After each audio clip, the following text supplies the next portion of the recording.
This cook with Comali aspect இந்த life வந்து officially done. I am looking for something else அப்படின்னு சொல்லிட்டு எனக்கு வந்து அந்த கால் நான் அங்கே எடுத்தேன். இப்போ கூட நிறைய பேர் என்கிட்ட கேட்பாங்க, நீங்கள் ஏன் குக்கா வந்தீங்க, கோமாளியாக இருந்திருந்தா இப்போ வரைக்கும் சீசன் பண்ணியிருக்கலாம் அப்படின்னு.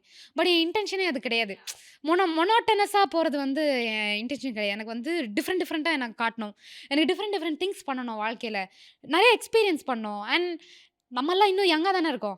உட்காந்து இந்த டைமில் உட்காந்து மொனோட்டனஸாக ஒரு விஷயம் பண்ணிவிட்டு 30 வயசில் நம்ம 35 வயசுல அதை அன்றைக்கி பண்ணியிருக்கலாமே அப்படின்னு ஃபீல் பண்ணுறதுக்கு இப்போவே ட்ரை பண்ணிட்டு ஒரு 35 வயசில் ஓகே நமக்கு இதெல்லாம் செட் ஆகுது, இதெல்லாம் செட் ஆகலை, தூக்கி போடு, இது ஃபோக்கஸ் பண்ணுவோம் அப்படிங்கிறது தான் வந்து என்னோட ஒரு விஷயமா இருந்தது. கரெக்டாக அந்த மாதிரி போயிட்டுருக்கு.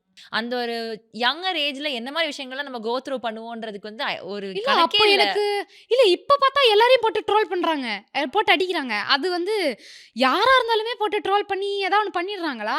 ஸோ இன்னைக்கு trolling has become one common thing.